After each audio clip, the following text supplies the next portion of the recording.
অন্তত আপনার কাছ থেকে আজকেই জনাব তারেক রহমানের একটি বক্তব্য যে স্বৈরাচার পালিয়েছে কিন্তু অদৃশ্য শক্তি মাথাচাড়া দিয়ে উঠছে। এই অদৃশ্য শক্তি কারা? ঠিক। আপনাকে ধন্যবাদ। মঞ্জু ভাইকে শুভেচ্ছা। যেসব দর্শক আমাদের এই অনুষ্ঠান দেখছেন তাদেরকে শুভেচ্ছা অভিনন্দন ধন্যবাদ। বাংলাদেশে এখন যে পরিস্থিতিটা আছে, চারিধারে কিন্তু আমরা যেটা প্রত্যাশা করেছিলাম, আশা করেছিলাম, ততটা আশা এবং প্রত্যাশার সঙ্গে মিলবে না। যেমন দুর্নীতি বিরুদ্ধে, সন্ত্রাসের বিরুদ্ধে, গণহত্যার বিরুদ্ধে গণঅভ্যুত্থান, 16 বছরের যে পৈশাচিক শাসন তার বিরুদ্ধে গণঅভ্যুত্থান। কিন্তু গণঅভ্যুত্থানের পরে এই কথা আমাদের শুনতে হচ্ছে যে এখনো টাকা পাচার হচ্ছে। ডক্টর ইউনূস সাহেবের সরকার যারা আছে তারা অনেকটা বিশেষজ্ঞ পর্যায়ের লোকজন, এবং তাদের উপরে ডক্টর ইউনূস সহ সবারই প্রত্যাশা অনেক বেশি। 1 বছরের বেশি আমরা পার করে ফেলেছি। টাকা পাচার তো শুধু বন্ধ হওয়ার কথা না, বিদেশে যে টাকা শেখ হাসিনা এবং তার সরকার বা তার শাগরেদরা পাচার করেছে সেই টাকা ফিরে আসবে, এটাই দেশবাসী মনে করেছিল। সেই ফিরে আসাটা কতটা সম্ভব হয়েছে সেটা কিন্তু এখনো মানুষ জানে না। এটা একটা। 2 নম্বর হচ্ছে মব সংস্কৃতির কথা যেটা বলা হয়, রাস্তাঘাটে এখনো মানুষ আগের মতোই বিপন্নই বলা যায়। বিপন্ন হচ্ছে কখন কার উপরে কোন কথাবার্তা ভিত্তিতে আক্রমণটা হবে এটা কেউ জানে না। অথচ দেশে আইন শৃঙ্খলার উন্নতি হবে, আইনের শাসন প্রতিষ্ঠা হবে। মানে আমি মোটা দাগে দুটি প্রসঙ্গ এনে এই কথা বলতে পারি, আমরা যা প্রত্যাশা করেছিলাম সেই প্রত্যাশার সঙ্গে মেলেনি। তার অর্থ এই নয় যে এই অবস্থাটা আগের মতো। স্বৈরাচারী বা স্বৈরতন্ত্র যেটা ছিল সেটা তো একেবারে ভয়ঙ্কর এবং ভয়াবহ। এখন কোথায় কোথায় যেন তাদের অস্তিত্ব, ওই দেখবেন হঠাৎ হঠাৎ করে আহ, মিছিল করে, হঠাৎ হঠাৎ করে তাদের জানান দেয়। আর পার্শ্ববর্তী দেশের ভূমিকা তো আগেও যা ছিল এখনো যে খুব পরিবর্তন হয়েছে এটা বলা যাবে না। সেহেতু অদৃশ্য শক্তি, লুটপাট অথবা আক্রমণ অথবা একটা নবতর ষড়যন্ত্রের যে ইঙ্গিত, সেগুলো কিন্তু এখন আমরা দেখতে পাচ্ছি। সেই জন্য বলা যায় লুকায়িত শত্রু, অদৃশ্য শত্রু যেটা দৃশ্যমান ছিল আগে, সেই একই শত্রু এখন একটু আড়ালে। হয়তো হুম। সেই কারণেই আমাদের নেতা মানে একই বিএনপির শত্রু, একজন মানে আওয়ামী লীগ তারা এখন আড়ালে থেকে আসলে কাজ করছে এবং তারা মাথাচাড়া দিয়ে উঠছে। এভাবেও বলা যায়, সরাসরি আচ্ছা, বললে আওয়ামী তারা লীগের কথা অদৃশ্য নেওয়া যায়। শক্তি মাথাচাড়া দিয়ে উঠছে। আপনারা বলছিলেন সন্ত্রাস, দুর্নীতি, কিন্তু দৃশ্যমানভাবেও যে বিএনপির মধ্যে চাঁদাবাজি, বিএনপির মধ্যে নিজেদের মধ্যে মারামারিতে, বিশেষ করে আহ, কদিন পরপরই দেখা যাচ্ছে প্রাণহানির ঘটনা ঘটছে, আহত হচ্ছে, মানে আহত নিহত, জানমালের ক্ষয়ক্ষতি, বিভিন্ন রকম খবর গণমাধ্যমেও আসছে। এই দৃশ্যমান শক্তির বিরুদ্ধে আপনারা কি করছেন, মানে আপনাদের ভেতরের শক্তি যারা? এটা যদি আপনি রাজনীতির যেহেতু টকশো করেন, যদি উল্লেখ করতেন যে আপনার দল এ পর্যন্ত 7-8 হাজার 9 হাজার মানুষ বহিষ্কার করছে, হুম। তো এটা তো একটা শুভ পদক্ষেপ। কিন্তু আপনি যখন আবার বিএনপির কাছাকাছি না হবেন, তখন শুভটা বাদ দিয়ে আপনি অভিযোগটা উত্থাপন করবেন যে বিএনপি একটা ভয়ঙ্কর ক্ষতি করে দিয়েছে। অর্থাৎ চাঁদাবাজি।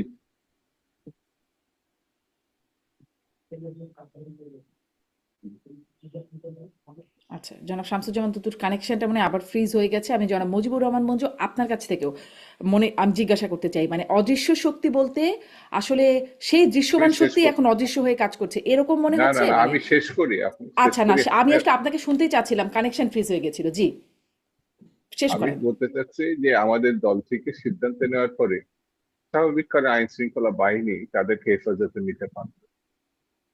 কিন্তু এই পর্যন্ত একটা মামলা অথবা তাদের হেফাজতের নিচে এটা আমার ঠিক জানা নাই। তো এই প্রশাসন স্বাভাবিক কারণে প্রশ্নের মুখোমুখি করা যায়। এই আইন শৃঙ্খলা বাহিনীও মানে মোটা দাগে না, একেবারে যেসব ঘটনাগুলো ঘটছে খুবই ঠান্ডা ভাবে তারা সেটা পাশ কাটিয়ে চলে গেছে। হুম। তো আমি অদৃশ্য বলবো না, দৃশ্যত মানে কার্যকর ভূমিকা থেকে বর্তমান সরকার আইন শৃঙ্খলার প্রশ্নে বা মারামারির প্রশ্নে, সন্ত্রাসের প্রশ্নে একে সরাসরি বলা যায় যে যেটা আমরা প্রত্যাশা করেছিলাম তার সঙ্গে মেলে না। এখানে দৃশ্য অদৃশ্যের ব্যাপার নেই, ওই কাজগুলো করলে পরিস্থিতি আরো উন্নতি হবে, জি। সেটা করে মানে না। সেখানে সরকারের ব্যর্থতা দেখছেন। আমি আপনার কাছে আসবো, মানে সেই রকম ব্যবস্থা নিলে এরকম ঘটনাও তো আবার আছে যে থানা আক্রমণ করে আসামি ছাড়িয়ে নেওয়ার চেষ্টা করা হচ্ছে, এরকম ঘটনা তো জনাব শামসুজ্জামান দুদু আছে। আসি এই বিষয়টা নিয়ে সাথে আরো কিছু প্রসঙ্গ নিয়ে আপনার কাছে জিজ্ঞাসা করব। আমি জনাব মুজিবুর রহমান মঞ্জু, আপনার কাছ থেকেও একটু জানতে চাই কি বার্তা পেলেন তারেক রহমানের বক্তব্য থেকে। ধন্যবাদ শারমিন। দুদু ভাই অনেক প্রাজ্ঞ রাজনীতিবিদ আছেন, দর্শক বৃন্দ আপনাদের যারা আছেন সবাইকে শুভেচ্ছা। আসলে যেটা জনাব তারেক রহমান যেটা উল্লেখ করেছেন, আমি সম্প্রতি একটা বিষয় লক্ষ্য করেছি, আপনারাও হয়তো নোটিসে এসেছে আপনাদের। সামওয়ান মিস্টার মাসুদ করিম বা এনায়েত করিম নামে এক ভদ্রলোককে গ্রেফতার করা হয়েছে, যিনি মিন্টো রোডে ঘোরাফেরা করছিলেন। ওনার মার্কিন পাসপোর্ট আছে এবং সাথে ওনার সাথে একজন ডিআইজির বডিগার্ডও ওনার প্রোটোকলে ছিলেন। এরকম একটা ঘটনা কি আপনাদের চোখে পড়েছে? শারমিন, কি লক্ষ্য করেছেন এরকম একটা নিউজ? আমি খেয়াল করিনি, আমার ব্যর্থতা। আচ্ছা, যদু ভাই কি দেখেছেন এই নিউজটা? সেটা তো ন্যাশনাল নিউজ না, এটা ইন্টারন্যাশনাল নিউজ। আমার কাছে মনে হয় এই নিউজটা চার নজরে আসবে না। তারা আচ্ছা শুধু একটা পক্ষীয় ঘটনাটাকে মুখ্য সামনে নিয়ে আসবে। আচ্ছা, এটা খুবই সিগনিফিকেন্ট একটা ঘটনা, হুম। যেটা আমি পার্সোনালি কিছু বিষয়ে জানি, যেটা দুদু ভাইয়ের জানার কথা। এই মিস্টার মাসুদ করিম, উনি দীর্ঘদিন থেকে বাংলাদেশে এই ধরনের কিছু ঘটনা, কিছু ষড়যন্ত্রমূলক কার্যক্রম, ওনার নামটা বারবার ঘুরে ফিরে আসে। হুম। এবং বাংলাদেশে অনেক রাজনীতিবিদ, আমলা এবং এই ধরনের অনেক কিছু ঘটনা আমরা জানি, যেটার সাথে আমরা এই মাসুদ করিমের একটা সংযোগ দেখতে পাই। এবং এই ভদ্রলোক নিজেকে সিআই এর এজেন্ট হিসেবে নিজেকে পরিচয় দেন, এবং বেশিরভাগ হুম। ক্ষেত্রে উনি প্রচুর পরিমাণে ফ্রড কাজ করেছেন এবং বহু রাজনীতিবিদ এবং বিভিন্ন জনের কাছ থেকে বিভিন্নভাবে অনেক টাকা পয়সা হাতিয়ে নিয়েছেন। তো হঠাৎ করে এই ভদ্রলোক কিন্তু কখনোই বাংলাদেশে আসতেন না। উনি বিভিন্ন মিটিং আমরা শুনতাম যে উনি ব্যাংককে মিটিং করছেন, উনি নেপালে মিটিং করছেন, ইভেন লন্ডনে, আমেরিকায় উনি মিটিং করছেন, এরকম শুনেছি। সম্প্রতি আমরা যেটা এখন আপনার নিউজে দেখলাম হুম। যে তিনি বাংলাদেশে এসেছেন, তাকে একজন পুলিশ কর্মকর্তা তাকে রিসিভও করেছেন, তাকে প্রটোকলও দিয়েছেন, এবং তিনি বিভিন্ন গুরুত্বপূর্ণ লোকদের সাথে সাক্ষাৎ করছেন। আমাদের আরেকটা জিনিস মনে থাকার কথা, আপনার আহ আন্দোলনের চূড়ান্ত সময়ে, ওই যে 28শে অক্টোবর, যখন আমাদের আন্দোলনের একটা কঠিন সময়, সে সময় এক ধরনের রহস্যজনক একটা লোককে দেখা গেল যে উনি বিএনপি অফিসে এসেছেন, সাথে ওর বেশ কয়েকজন সামরিক কর্মকর্তা ছিল। আহ এই জাতীয় তৎপরতাগুলো যখনই দেখা যায়, তখন মনে হয় যে এখানে কোনো একটা অদৃশ্য কাজ কারবার চলছে। এবং এই ধরনের কাজ কারবারগুলোর সাথে কোনো না কোনো ভাবে আন্তর্জাতিক গোয়েন্দা সংস্থা, দেশীয় গোয়েন্দা সংস্থাদের একটা সংযোগ থাকে। তো এই ঘটনাগুলোর যদি আমাদের এখনকার যে গোয়েন্দা সংস্থাগুলো আছে তারা যদি এটার একটা ক্লু বের করতে পারে, তাহলে আমার কাছে মনে হয় যে জনাব তারেক রহমান যে হুম। আশঙ্কাটা করেছেন এটার সাথে সেখানে একটা যোগসূত্র মিলে যেতে পারে। কারণ আমরা দেখেছি বিএনপি কিন্তু তাদের একজন নেতাকে বহিষ্কার করেছিল, তার নাম হচ্ছে আপনার শওকত মাহমুদ, যিনি হুম। সাংবাদিক নেতা হিসেবে খুব প্রমিনেন্ট ছিলেন। হুম। এবং শওকত মাহমুদকে বহিষ্কার করার ব্যাপারে এখানে দুদু ভাই এটা ভালো করে জানতে পারবেন, এই মাসুদ করিমের একটা সংযোগ সেখানে ছিল। এর বাইরে গণ অধিকার পরিষদের যিনি আহ, সভাপতি ছিলেন এক সময়ে, আপনার আমাদের ডক্টর রেজা কিবরিয়া, ওনারও এই মাসুদ করিম কেন্দ্রিক কিছু যোগাযোগ ছিল। এর বাইরেও অনেক রাজনৈতিক নেতৃবৃন্দের সাথে আমলাদের সাথে এক ধরনের সংযোগ আমরা শুনেছিলাম, এবং এক ধরনের জি, হাইব্রিড। আসলে বিষয়টা এখন এখন মানে মাসুদ করিম এনায়েত করিমকে এখন রিলেট করতে পারছি যে তিনি আসলে সেই ব্যক্তি, সম্প্রতি তাকে এয়ারপোর্ট থেকে রিসিভও করেছেন জি জাতীয় জি পার্টির নেতা সহ, যে সেই জি ক্ষমতা জি এখন মানে একটু রিলেট করতে পারলাম। কিন্তু এই মাসুদ করিম আসলে কি, সেটা কি মানে খুব স্পষ্ট হয়েছেন? হ্যাঁ, এই এই এই জন্য বলছি, এই মাসুদ করিমকে যেহেতু পাওয়া গেছে, একটা সময় ছিল ওনাকে, উনি ধরাছোঁয়ার বাইরে ছিলেন, হুম ওনাকে যেহেতু একটা রহস্যজনক অবস্থায় তাকে গ্রেফতার করা হয়েছে, এবং তার সাথে একজন পুলিশের কর্মকর্তার সংযোগ পাওয়া গেছে, এবং এখানে জাতীয় পার্টির একজন নেতা হুম তাকে মানে এই সবকিছু ব্যবস্থা করেছেন। টোটাল বিষয়টা কিন্তু একটা সিগনিফিকেন্স আছে। সেই জন্য আমি এটার সাথে যেহেতু বিএনপি এটার বিরুদ্ধে একটা অ্যাকশনও নিয়েছিল, এবং একটা নাগরিক এক ধরনের আপনার ইনসাফ কমিটি নামে একটা সংগঠন তৈরি করা হয়েছিল। হুম হঠাৎ করে দেখা গেল যে তারা আপনার হোটেল শেরাটনে বা এটা মানে টোটাল ঘটনাটা, আমি যেটা মনে করি যদি ইনডেপথ ইনকোয়ারি করা যায়, তাহলে আমার মনে হয় জনাব তারেক রহমান যে আশঙ্কাটা ব্যক্ত করেছেন সেখানে একটা ক্লু পাওয়া যাবে। আমার কাছে এটাকে একটা গুরুত্বপূর্ণ মানে আহ, মানে তথ্য আকারে আমি দেখি। আর বাকি যদি আমরা কিছু বলি, বাংলাদেশে তো এই ধরনের আশঙ্কা আমরা সবসময় বলি যে ষড়যন্ত্র হচ্ছে, গভীর ষড়যন্ত্র হুম হচ্ছে ইত্যাদি। আমি মাসুদ করিমের এই টোটাল বিষয়টা সম্পর্কে আমি যতটুকু অধ্যয়ন করার চেষ্টা করেছি, আমার কাছে মনে হয়েছে উনি আমাদের খুব নিকটবর্তী কোনো একটা রাষ্ট্রের গোয়েন্দা সংস্থার দ্বারাই সাথে তার উনি কানেক্টেড ছিলেন, এবং কোনো না কোনো ভাবে আমাদের আগের সরকারের সময়ে কোনো কোনো গোয়েন্দা সংস্থাও এখানের সাথে সংযুক্ত ছিল। যেটা আমি সরকারকে অনুরোধ করব যে খুব সিরিয়াসলি যদি ইনকোয়ারি করা যায়, তাহলে এখানে কিন্তু অনেকগুলো ক্লু পাওয়া যাবে, এবং একটা ষড়যন্ত্র যে এখানে হচ্ছে সেটারও হয়তো কিছু ডালপালা খুঁজে পাওয়া যাবে। সেজন্য আমি জনাব তারেক রহমানকে আপনাদের মাধ্যমে ধন্যবাদও জানাই যে উনি যদি এটাকে মিন করে থাকেন, তাহলে আমার মনে হয় বিষয়টার মধ্যে একটা গভীরতা আছে। জি, মানে অদৃশ্য শক্তির সাথে এই মাসুদ করিম বা এনায়েত করিম ইনাদের কোনো একটা সম্পৃক্ততা আপনি দেখতে পাচ্ছেন। আমি একটু শামসুজ্জামান দুদু, আপনার কাছ থেকেও মানে যেহেতু বিষয়টি এখনো স্পষ্ট হয় নাই, আপনাদের ভেতরে কি বিষয়টি স্পষ্ট? আপনাদের নেতাদের সাথেও সম্পর্কের কথা বলছিলেন, মানে সাবেক নেতা, বহিষ্কৃত নেতা জনাব মুজিবুর রহমান মঞ্জু বলছিলেন। কে তিনি, কি উদ্দেশ্যে তিনি কাজ করছেন, বা তিনি আসলে কি করতে চান, এই বিষয়ে কি আপনারা মানে আপনাদের বোঝা সুযোগ হয়েছে? কে? এই যে যে জনাব মাসুদ করিম, এনায়েত করিম, যিনি ভুয়া সিআইএ এজেন্ট হিসেবে পরিচিত পরিচিত দেন, বা না, আদৌ সিআইএ এজেন্ট। মাসুদ করিমের সঙ্গে মঞ্জু ভাই আগে যাকে তুলনা করবে সে এক ব্যক্তির না, যে ওই 28শে অক্টোবর না, বিএনপি আঠাশে অফিসে ঢুকে আঠাশে অক্টোবরের এই লোক আর সে ভুয়া একই উপদেষ্টা লোক যে না। বাইডেনের, আর একই একজন লোক না, ছিলেন। হ্যাঁ, হ্যাঁ, ওইটা বাইডেন অন্য উনি লোক। ওই যে মিয়া আরিফি। ওইটা আরেক লোক। হ্যাঁ, ওইটা মিয়া আরিফিন, এবং সম্ভবত সে পাবনার লোক, আমেরিকার নিবাসী হ্যাঁ, সম্ভবত সে সে এই দুইজন দুইজন কিন্তু আলাদা লোক। হুম, আলাদা হ্যাঁ ব্যক্তি। অবশ্যই। তো আমার কাছে মনে হয়েছে ওই লোকটি হচ্ছে সেই সময়ের আন্দোলনের সম্বন্ধে বিভ্রান্তি সৃষ্টি করা, পরস্পরের ভিতর বিভেদ সৃষ্টি করা, এটা আমার কাছে সেই সময় হঠাৎ করে বিএনপি অফিসে তার ঢুকার কথা না, এবং গিয়ে প্রেসের সঙ্গে কথা বলার কারণে বিএনপির মতো একটা দলের সবাই যখন সমাবেশে আসে এবং তখন তো তার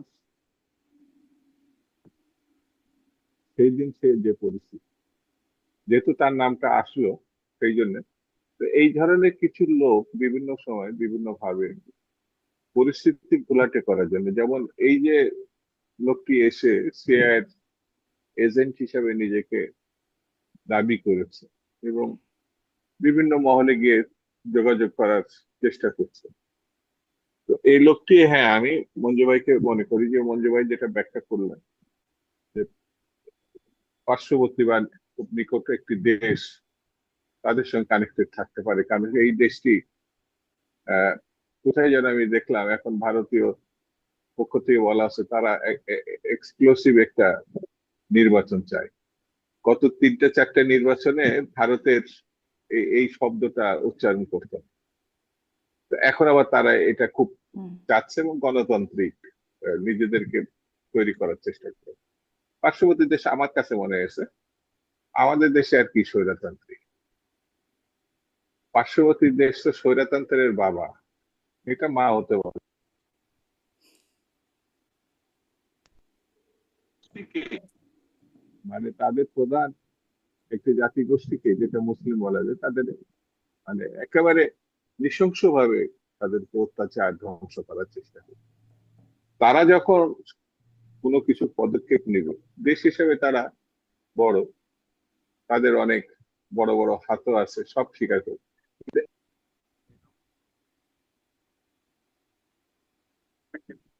উপকার করেছে।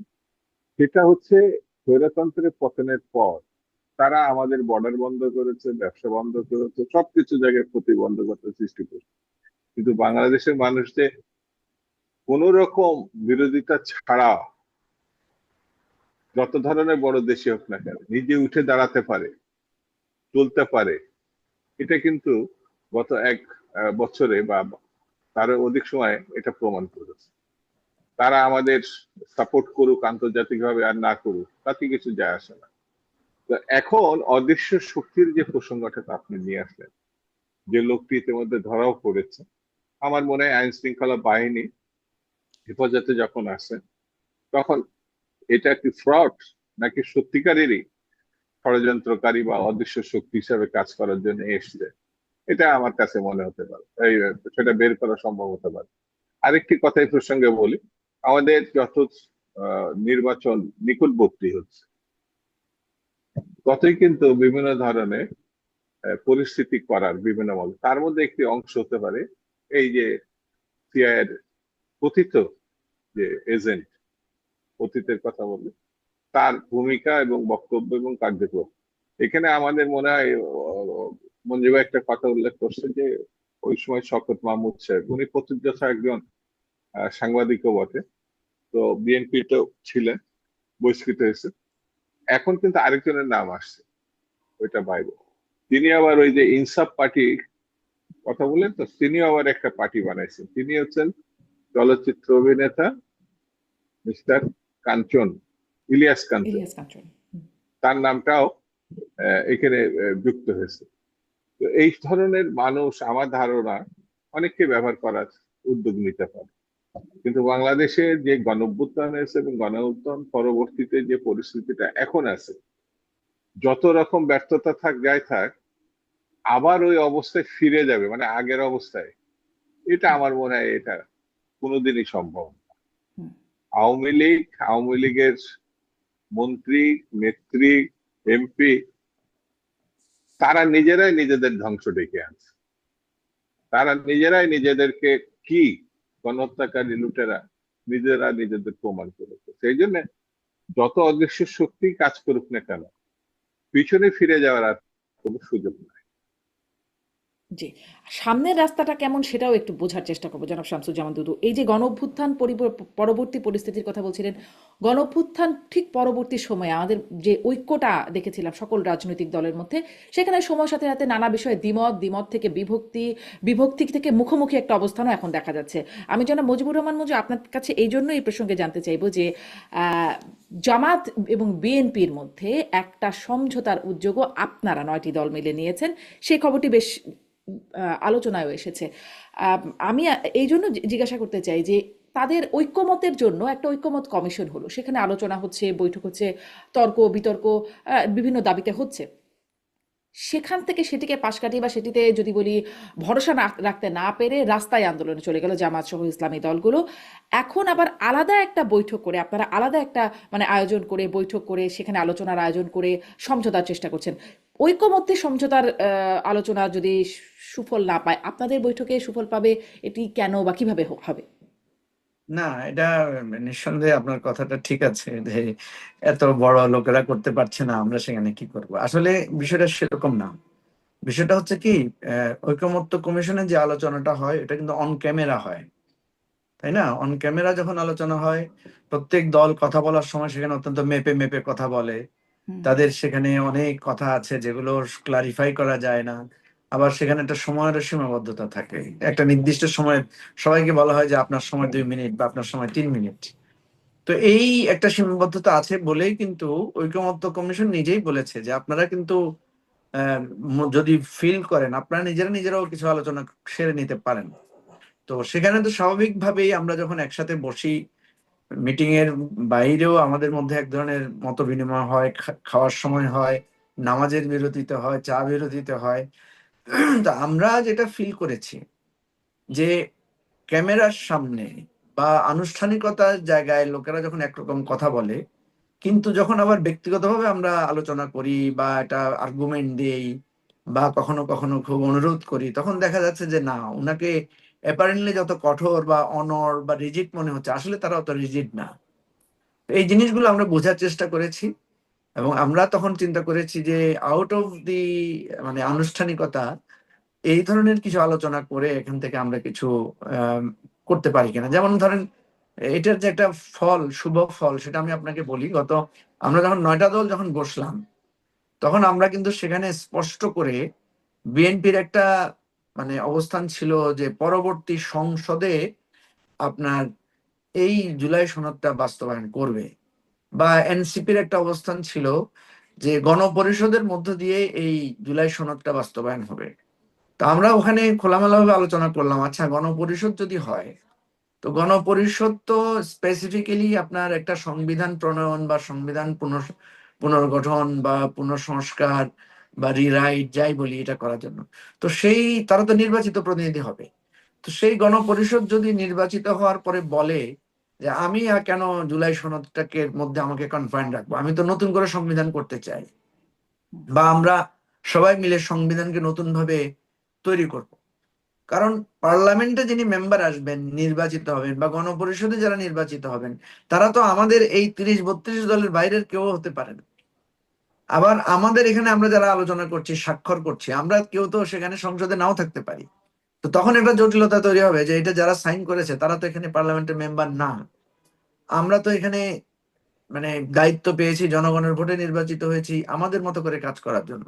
তো এটা একটা নতুন জটিলতা তৈরি করবে। তো এই আলোচনাগুলো যখন আমরা খোলামেলা ভাবে আমি কি করেছি। একটু মাঝখানে একটা প্রশ্ন করবো? আমি চাইবো যে আপনি আপনার কথাটা কন্টিনিউ করেন, কারণ গুরুত্বপূর্ণ জায়গায় নিশ্চয়ই আপনি যাচ্ছেন। কিন্তু এই যে 30-35টি দলের বাইরেও কেউ পার্লামেন্টে আসতে পারে, আসলে কি পারে? কারণ বাকি দলগুলোকে নিষিদ্ধ করা অথবা নিষিদ্ধের প্রক্রিয়ার জন্য তো আন্দোলন চলছে, যারা আসলে এর বাইরের দলগুলো আসতে কি আসলে না পারে? না, আপনি 30টা 32টার বাইরে আওয়ামী লীগের বাইরেও তো আরো দল আছে বাংলাদেশে। তো 14 দল, আপনার জাতীয় পার্টি, ওরাও যদি মানে না, এই নিষিদ্ধের 14 আন্দোলন তো দল চলছে। জাতীয় পার্টির কথাও যদি আপনি বাদ দেন, আরো অনেকগুলো দল তো বাংলাদেশে আছে যারা নিবন্ধিত না, যারা সক্রিয়, যারা নানাভাবে কাজ করছে।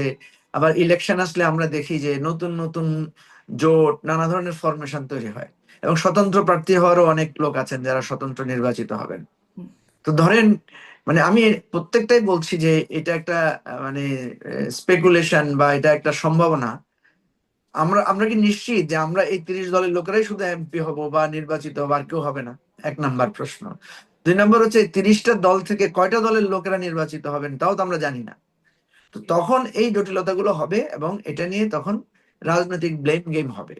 তার চাইতে বরং আমরা বেটার হয় যে আমরা এখন যেহেতু একমত হয়েছি, এখনই এটাকে সাংবিধানিক ভাবে আইনি কাঠামো নেয়ার কি প্রসেস আছে, এটা নিয়ে আমরা খোলামেলা ভাবে আলোচনা করে 9টা দল কিন্তু আমরা একটা জায়গায় এসেছি যে আমাদেরকে কিছুটা ছাড় দিয়ে হলেও এবং একটু ফ্লেক্সিবল থেকে হলেও এটা একটা সমাধানে পৌঁছাতে হবে। আদার দেন রিস্ক গুলো কি কি আছে, ঝুঁকিগুলো কি কি আছে, এগুলো যখন আমরা খোলামেলা ভাবে আলোচনা করেছি, যেমন ঝুঁকির কথাগুলো কিন্তু অন ক্যামেরায় পাবলিকলি আমরা হয়তো অনেক সময় বলতে পারবো না, হুম।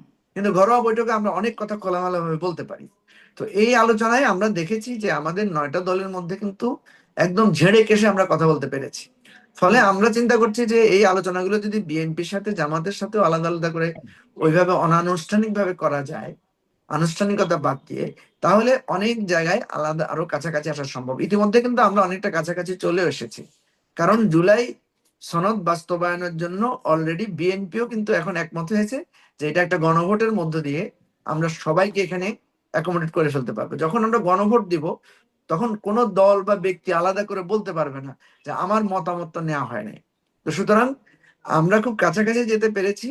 এবং আপনি যেটা বলেছেন এটা কোনো কাউন্টার না যে মানে ঐকমত্য কমিশনের বাইরে গিয়ে আমরা করেছি। ঐকমত্য কমিশন নিজেও কিন্তু বলেছে আপনারা চাইলে আপনারা নিজেরা নিজেরা বসেন, আপনারা একটু কাছাকাছি আসেন, এবং আপনারা আমাদেরকে সাহায্য করেন। জি। সুতরাং এই এটার মধ্যে সমঝোতার আমি কোনো প্রক্রিয়ায় আমি শামসুজ্জামান দুদুর কাছে যাবো যে সমঝোতার প্রক্রিয়া আসলে বিএনপি এবং জামায়াতের দূরত্বটা কতটা এবং এই সমঝোতার মাধ্যমে কতটা কাছাকাছি আসা যায়। কিন্তু আমি একটু খালি এই প্রশ্নটা খুব সংক্ষেপে যদি মুজিবুর রহমান মঞ্জু আপনার কাছ থেকে একটু বুঝতে চাই। আপনি বলছিলেন যে এই কয়টা দলের বাইরে আর কেউ যে সংসদে যাবে না তার তো কোনো নিশ্চয়তা নেই, তার আগে এটা পালন করবে তারও তো নিশ্চয়তা নেই, যার কারণে এখন যতটুকু ঐক্যমত হয়েছে ততটুকু বাস্তবায়ন করে ফেলতে হবে বা সেই রকম একটা ইঙ্গিত আপনি দিচ্ছিলেন। কিন্তু তাহলে আসলে জনগণের জায়গাটা কোথায়? না, রাজনৈতিক দলগুলো ঐক্যমত হলো, গণভোটের কথা রাজনৈতিক বলছি। দলগুলো ঐক্যমত হলো, যারা আসলে আপনারা নিশ্চিত না যে জনগণ আপনাদের ভোট দিয়ে কয়জনকে নেবেন এই বিষয়েও নিশ্চিত হতে পারছেন না, কিন্তু আপনারা এখনই বাস্তবায়ন করে ফেলতে চাচ্ছেন। তাহলে জনগণকে একটু বাইপাস করার একটা প্রক্রিয়া হচ্ছে কিনা? আমার না, না, মনে এই আছে জন্য যে লন্ডনে যখন গেলেন ডক্টর ইউনূস তারেক রহমানের সাথে বৈঠক করতে, চেথাম হাউসে একটা আলোচনা হয়েছিল, তখন সঞ্চালক তাকে এই প্রশ্নটা করছিলেন যে কেন জনগণের উপরই আসলে সংস্কার তারা কি চায় ছেড়ে দেন না। তখন বলছেন জনগণ টাকা খেয়ে ভোট দেয়, ফলে জনগণের সেই ভোটের উপর আস্থা রাখা যাবে না। গণভোট প্রশ্নেও বলছিলেন যে জনগণ এটা নিয়ে হাসাহাসি করবে, তারা বুঝবে না, ফলে এটি হবে না। জনগণকে একটা বাইপাস করা হচ্ছে কি? জনাব মুজিবুর রহমান মঞ্জু, আমি একটু ও প্রেক্ষাপট বলার জন্য হ্যাঁ, বড় হয়ে হ্যাঁ, গেল আমি প্রশ্নটা, বলুন। আমাকে বলতে বলছেন, সরি আমি বুঝতে পারিনি। হ্যাঁ, এই শারমিন আপনি একদম রাইট পয়েন্টে আছেন। কারণ জনগণ দেখেন, আমরা 30টা দলের বাইরেও 33টা দলের বাইরেও আরো দল আছে, তারা বলতে পারে যে আমরা তো এখানে নাই। সাধারণ জনগণ বলতে পারে, তবে এখানে একটা সুযোগ নাই এজন্য যে ঐকমত্য কমিশন বা আমাদের সংস্কার কমিশন গুলো যখন এই প্রস্তাবনাগুলো রেডি করছে, ওরা কিন্তু পাবলিকলি অ্যানাউন্স করেছে, জনগণের কাছ থেকে মতামত চেয়েছে, ওয়েবসাইট খুলে সবার মতামত ওনারা আহ্বান করেছে এবং ওনারা নানা ধরনের জরিপও করেছে। সুতরাং এটা একটা কাভার হয়েছে জনগণকে অন্তর্ভুক্ত করা। তারপরেও তারপরেও যে লোকটা বলবে যে আমি ওয়েবসাইট দেখতে পারি নাই, আমি মতামত দিতে পারি নাই, আমি জানি না, সেই জন্যই আমরা বলছি এটাকে একটা পর্যায়ে গণভোট নিতে হবে, যাতে কেউ এই প্রক্রিয়ার মধ্যে বাইরে না থাকে। সেই জন্য বিএনপিও এখন একমত হয়েছে, জামাতও একমত হয়েছে যে আমাদের এই জুলাই সনদ বাস্তবায়নের জন্য আমাদের একটা গণভোট করতে হবে। এখন প্রশ্ন হচ্ছে সেই গণভোটটা কখন করব, একটা প্রশ্ন। দ্বিতীয় হচ্ছে এই গণভোটের আমাদেরকে এখতিয়ারটা বা এই বৈধ প্রক্রিয়াটা কি হবে। আমাদের ঐকমত্য কমিশন যেটা করেছে, তারা এক্সপার্ট ওপিনিয়ন নিয়ে বলেছে যে এটা একটা কনস্টিটিউশনাল অর্ডার দিয়ে এটাকে জারি করা হবে এবং দেন গণভোট নিয়ে এটার মতামতটা, জনগণের মতামতটা নেওয়া হবে। জনগণ যদি এটার পক্ষে থাকে তাহলে এটা বাস্তবায়ন হবে, আর জনগণ যদি বাস্তবায়ন পক্ষে না থাকে তাহলে এটা এটা গ্রহণযোগ্য হবে না, কারণ জি জনগণই জি, সর্বময় আবার সেই ক্ষমতার উৎস। স্পেশাল কনস্টিটিউশনাল অর্ডারটাও আবার কতটা সাংবিধানিক বা সেটিও আসলে আইনি জায়গা কি, সেটি নিয়েও প্রশ্ন হচ্ছে। সে আমি আসলে এটা নিয়ে একটু পরে আসি। আমি জনাব শামসুজ্জামান দুদুর কাছ থেকে বরং এই বিষয়টা একটু বুঝে আসি যে যে সেই সমঝোতার জায়গায় আসলে বা আমি এটা একটু বুঝি যে প্রথমে দূরত্ব কতটা, মুখোমুখি অবস্থানে গণমাধ্যমগুলোতে এরকম একটা শিরোনাম আসছে এবং পাল্টাপাল্টি বক্তব্য দিতে দেখা যাচ্ছে বিএনপি এবং জামাতকে। এখন আবার সমঝোতারও চেষ্টা হচ্ছে, আসলে দূরত্ব কতটা, সমঝোতার মাধ্যমে কাছাকাছি আসার প্রচেষ্টাটা কতটা, জনাব শামসুজ্জামান দুদু? প্রথমে স্পষ্ট করে বলি, বিএনপি একটা রাজনৈতিক দল, জামাত ইসলাম একটি রাজনৈতিক দল, এবি পার্টি একটি রাজনৈতিক দল। এই ধরনের অনেকগুলো দল, নিবন্ধিত এবং অনিবন্ধিত দল আছে। তাদের নিজস্ব কর্মসূচি আছে, লক্ষ্য আছে। যেমন এই দেশে ইসলামী দল কিন্তু একটা না, হুম। একাধিক। তো তাদেরও আবার আলাদা আলাদা ভাবনা আছে, চিন্তা আছে, কর্মসূচি আছে।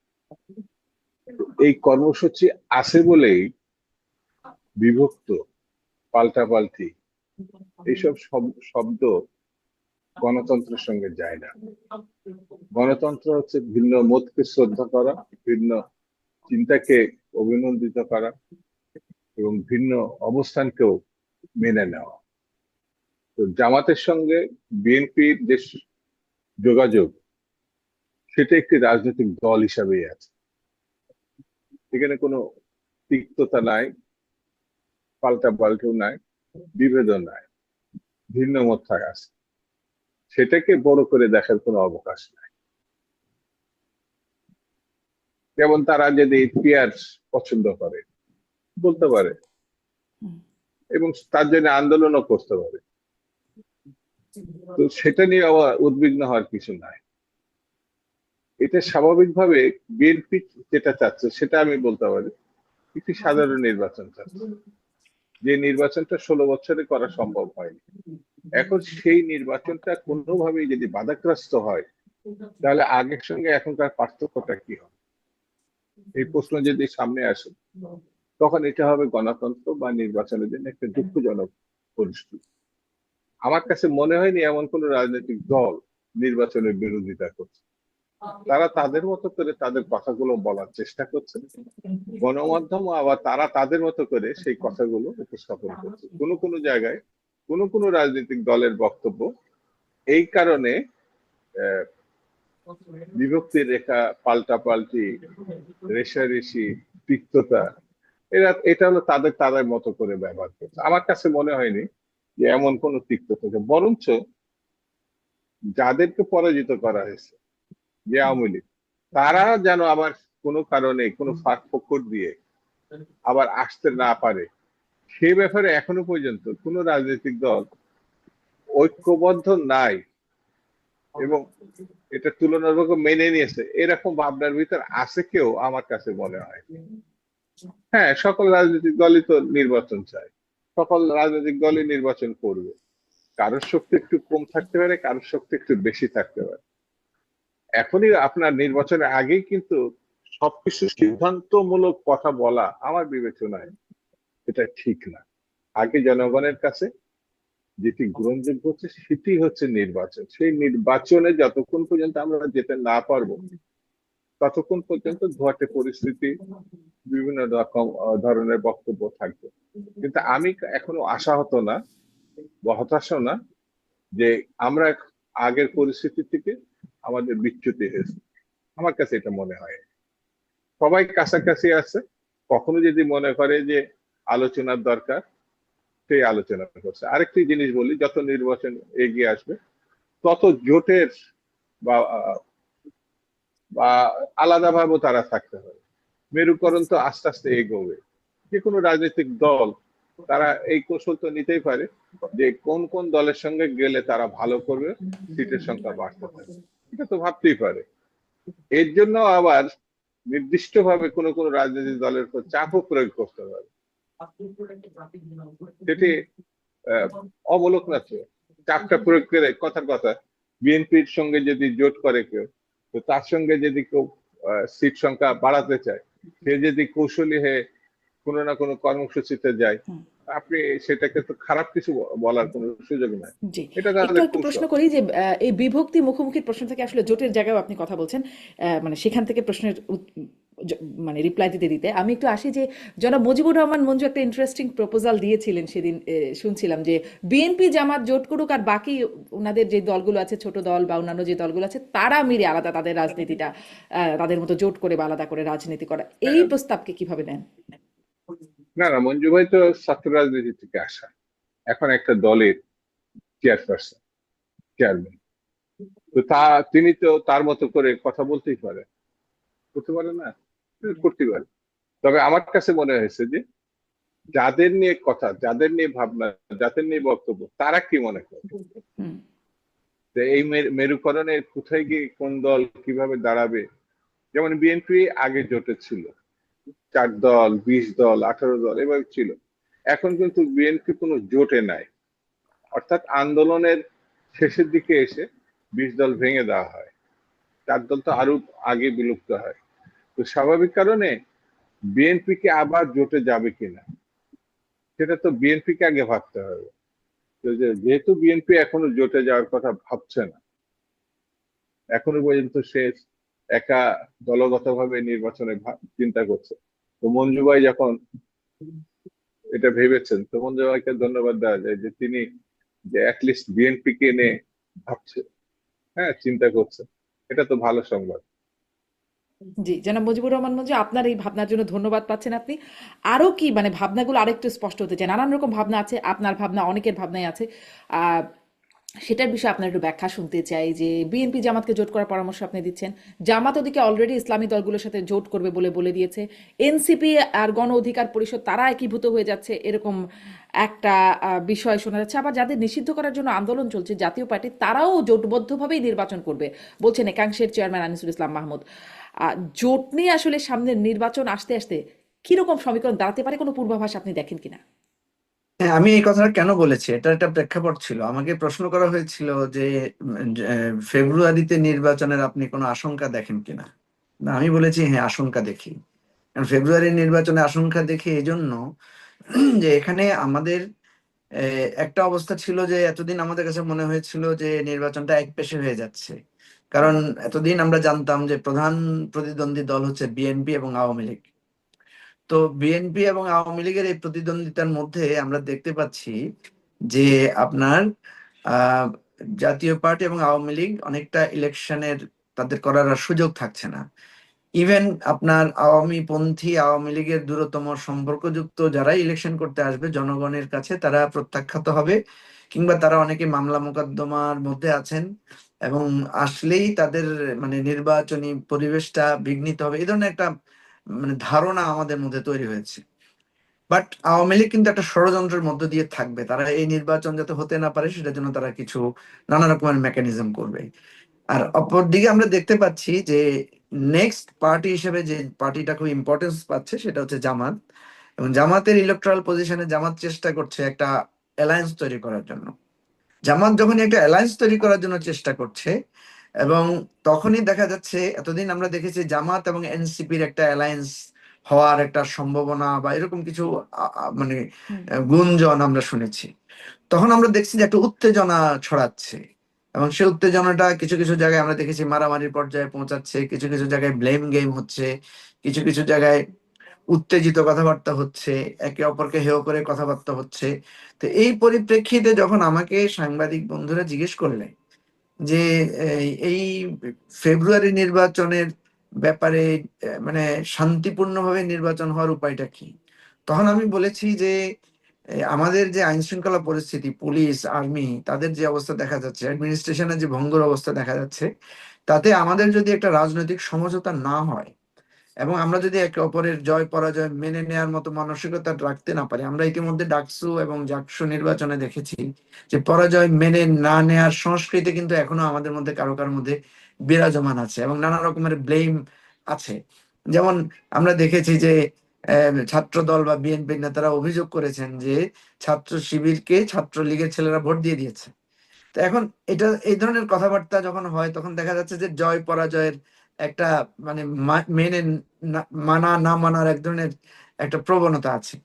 তো সেই জায়গা থেকে আমি বলেছি যে ফেব্রুয়ারির নির্বাচন যদি, যেহেতু আমাদের খুব সামনে এবং আমরা খুবই একটা ভোলাটাইল সিচুয়েশনের মধ্যে দিয়ে আছি, আওয়ামী লীগের একটা ষড়যন্ত্র, পার্শ্ববর্তী রাষ্ট্রের একটা মনোভাব আমাদেরকে চিন্তিত করছে, সেই অবস্থায় আমরা এবারের ইলেকশনটা এমন করতে পারি যে প্রধান যে দুই প্রতিদ্বন্দ্বী দল তারা জোটবদ্ধ হয়ে একটা ইলেকশন করতে পারে। এটা কেন বলেছি, ওনারা কিন্তু আগে জোটবদ্ধ ছিলেন, হুম। ওনারা কিন্তু দীর্ঘ 15 বছর এবং তারও আগে, এবং ওনারা একসাথে সরকারও করেছেন একটা সময়, একটা সময় ওনারা একই মার্কা নিয়েও ইলেকশন করেছেন, এবং একটা সময় দেখা গেছে জামাতের নেতারা তাদের বিএনপির এলাকায় গিয়ে ধানের শীষে ভোট দেওয়ার জন্য অনুরোধ করেছেন।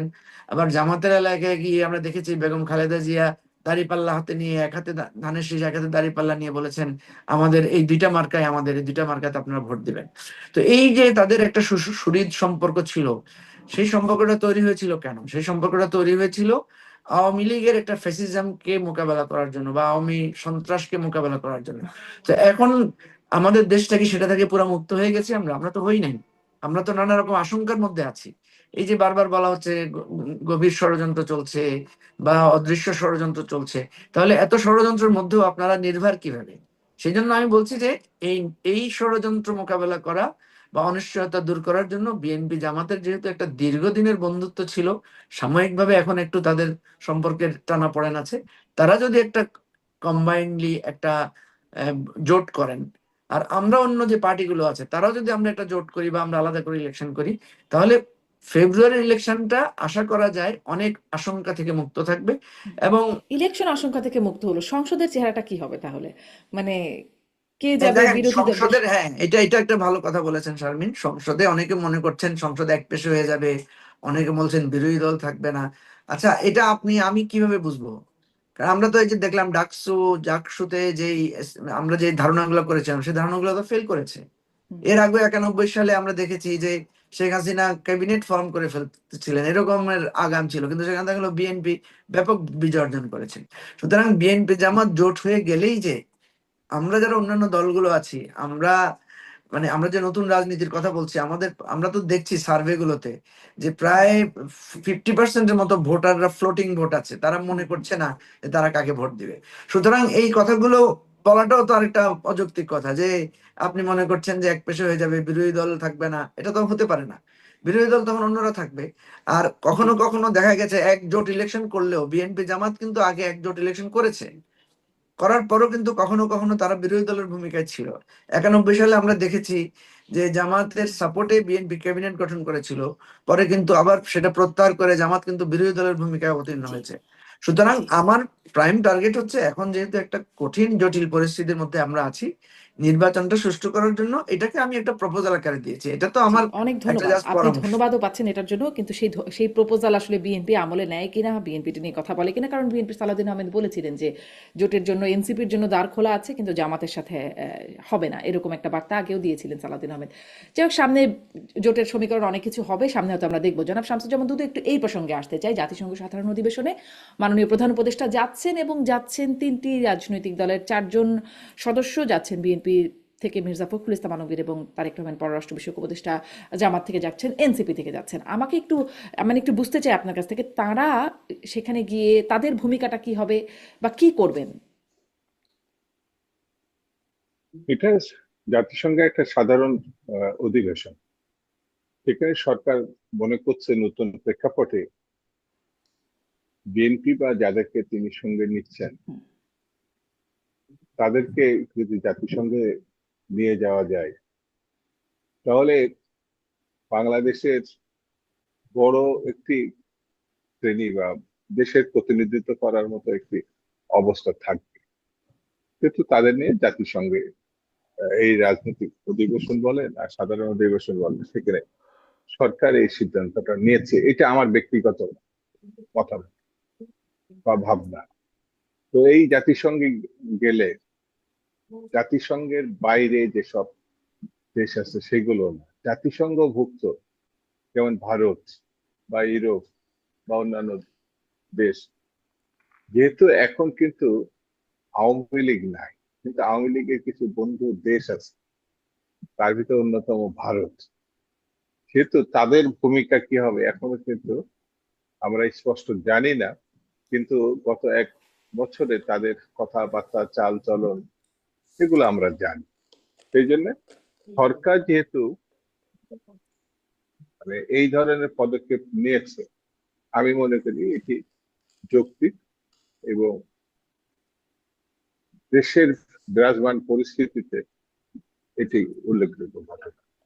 সেই জন্য জি, এটাকে আমার কাছে খারাপ কিছু যৌক্তিক মনে এবং হয়। ভালো সিদ্ধান্ত বলে মনে হচ্ছে। কিন্তু তারা আসলে সেখানে কি, তারা কি ভূমিকা পালন করবেন? ধরুন মির্জা ফখরুল এটা ইসলাম সরকার, আলমগীর কি করবেন সেখানে? হ্যাঁ, এটা সরকার সিদ্ধান্ত নেবে যে সেখানে যে দলগুলোকে নিয়ে যাচ্ছে তাদের ভূমিকা কি হবে। এটা সরকারি, কিছু কথা থাকে প্রকাশ্যে, কিছু কথা থাকে অপ্রকাশ্যে। তো যেটা অপ্রকাশ্যে সরকার এখনো ব্যক্ত করেনি, সেটা নিয়ে আমাদের মতামত আমি না, কিন্তু ব্যক্তিগতভাবে সরকার বড় যা দলের। বলবেন তাই কি করবেন শুধুমাত্র? মির্জা ফখরুল ইসলাম আলমগীর একজন মানে সেই মাপের রাজনীতিবিদ। তিনি নিশ্চয়ই, তারও নিশ্চয়ই কিছু নিজস্ব, বা বিএনপিরও নিশ্চয়ই কিছু নিজস্ব এজেন্ডা থাকে, নাকি থাকবে না? না থাকলে সেখানে যাবে কেন? আমেরিকায় তো প্রায়শই আমাদের নেতারা যান। আমেরিকায় যাওয়ার জন্য তো উনি যাচ্ছেন না, হুম হুম। আমাদের পার্টির মহাসচিব। তো নিশ্চয়ই তার কাজ আছে সেখানে, জাতিসংঘ তার প্রয়োজনীয়তা আছে। তো আগে যাক, তারপর ভূমিকা দেখি, পরে আবার আপনার সঙ্গে আলোচনা করা যাবে। আচ্ছা, মানে এমনি আলোচনা করে যাচ্ছেন না, গিয়ে যা হবে সেটা নিয়ে পরে আলোচনা হবে। আলোচনা করে যাচ্ছে না, এটাই বা আমি আমি কি করে বলবো, আপনার সঙ্গে শেয়ার করবো। একটা বড় পার্টি, যে পার্টি এখনকার প্রেক্ষাপটে সরকার পরিচালনা করার মতো সবাই মনে করছে এটি আহ, উপযুক্ত পার্টি, এবং এরা ওটার মধ্য দিয়ে সরকার গঠন করতে পারে। তো সেই পার্টি তো হঠাৎ করে কোনো কাজ করবে এবং কোনো কাজ ছাড়াই সেখানে যাবে, এটা তো হুম। ভাবা ঠিক হবে না। জি, সেটাই আসলে বুঝতে চাচ্ছিলাম যে হঠাৎ করে না, নিশ্চয়ই ভেতরে কি হচ্ছে, কি আলোচনা হবে। যাই হোক, সেটি এখন আমরা, আমাদের জন্য বিষয়টা অজানা থেকে যাচ্ছে। জনাব মুজিবুর রহমান মঞ্জু, আপনার কাছ থেকে একটু এই বিষয় শুনতে, যে আপনি কি জানেন বা ধারণা করতে পারছেন যে সেখানে আসলে আপনার কাছে বিষয়টা কেমন লাগছে, এক, এবং সেখানে রাজনৈতিক দলগুলোর ভূমিকা কি হবে? এবং এই যে তিনটি দলকে বাছাই করে নিয়ে যাওয়া, অবশ্য আমরা এটি প্রথম না, তিনটি দলকেই প্রধান দল হিসেবে বিবেচনা করতে দেখেছি। এটিও আপনি একটু একসাথে মিলিয়ে বলবেন। না, এই তিনটি দলকে ওনারা একটা বিশেষ বিবেচনায় নিয়েছেন, এটা তো আগেও আমরা দেখেছি, আলাদা করে মিটিং করা, তারপরে প্রায়োরিটি দেয়া, এটা ওনারা করেছেন। সেটা আমি এটা নিয়ে এটা নিয়ে অনেক আলোচনা সমালোচনা হয়েছে। দেখেন, আমি কিন্তু এই সমস্ত ক্ষুদ্র বিষয় নিয়ে বিতর্ক করাটাকে পছন্দ মনে করছি না। প্রথম কথা হচ্ছে, এটা তো সত্য যে বিএনপি জামাত তারা দীর্ঘদিন ধরে নির্যাতিত ছিলেন, দীর্ঘদিন ধরে তারা সম্মিলিতভাবে সংগ্রাম করেছেন। এবং আমি তো মনে করি যে প্রফেসর ইউনূস ওনাদেরকে সাথে করে নিয়ে গেলে ওনাদের মধ্যে যে বিরোধটা আছে এটা যদি কমে আসে, কারণ আপনি তো জানেন প্রায় 20-22 ঘন্টার একটা ফ্লাইট জার্নিতে ওনারা হুম একটা ছোট কামরার মধ্যে একসাথেই বসে বসে যাবেন এবং আসার সময়ও একই রকম সময় কাটাবেন। এবং এরপরে যখন বিভিন্ন মানে ইমিগ্রেশন সহ নানা সময়গুলো ওনারা পাস করবেন, খুবই ক্লোজলি ওনারা থাকবেন। এর আগে আমরা দেখেছি বিএনপি বিভিন্ন দলকে নিয়ে একসাথে চায়না ট্যুরে গিয়েছে। তো আমি মনে করি এগুলাকে আমি ইতিবাচক ভাবে দেখতে চাই। এবং এনসিপি এখানে যুক্ত হয়েছে, সেটাও আমাদের জন্য ভালো, যে ওনাদের মধ্যে যে এই পরস্পরের দূরত্ব আছে সেই দূরত্ব দূর করার জন্য এটা একটা উপলক্ষ হতে পারে। এক নাম্বার কথা। 2 নম্বর কথা হচ্ছে, আমাদের রাজনৈতিক নেতারা কখনোই কিন্তু জাতিসংঘের এই যে অধিবেশনের বা জাতিসংঘের কর্মকাণ্ডের অভিজ্ঞতা অর্জনের সুযোগ পান না। তো একসাথে তো সব রাজনৈতিক দলের নেতাদেরকে নেওয়া সম্ভব না। যেহেতু এই 3টা দলের প্রতিনিধিকে অন্তর্ভুক্ত করা হয়েছে, এটা গভর্নমেন্টের জন্য হয়তো একটা পজিটিভ দিক হবে। ওনারাও আন্তর্জাতিক দরবারে এটা একটা মানে একটা মানে মানে এটাকে কি বলা যায়, একটা উদাহরণ সেট করতে পারবেন যে আমরা আমাদের রাজনৈতিক দলগুলোকে এইভাবে মিলেমিশে আমরা চলছি। তো হুম এবং এর মধ্যে দিয়ে যদি এই যে জামাত যে এখন রাস্তায় আন্দোলন করছে সেটা যদি ওখানে বসে সমাধান করে ফেলা যায়, সেটাও কিন্তু একদিকে খারাপ হয় না আমাদের।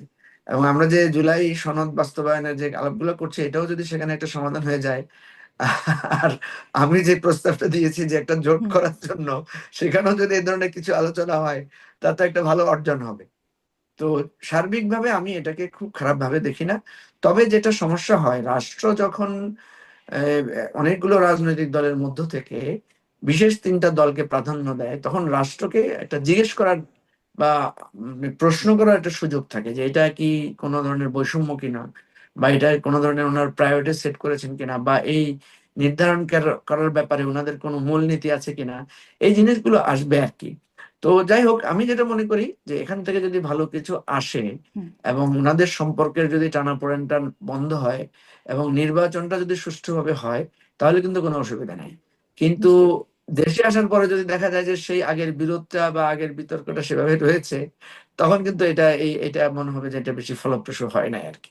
জি, মুজিবুর রহমান মঞ্জু, অনেক ধন্যবাদ। মানে ধারণা করা যাচ্ছে, কিন্তু আসলে খুব বা আপনি পরামর্শও দিচ্ছেন, কিন্তু স্পষ্ট হওয়া যাচ্ছে না কি হচ্ছে বিষয় বা কি নিয়ে আলোচনা, কি তাদের এজেন্ডা। নিশ্চয়ই পরবর্তী, যেমন শামসুজ্জামান দুদু বলছিলেন যে পরবর্তীতে তখন ফিরুক, তারপরে হয়তো আমরা জানতে পারবো কি ছিল বিষয়বস্তু। অনেক ধন্যবাদ জনাব শামসুজ্জামান দুদু, অনেক ধন্যবাদ মুজিবুর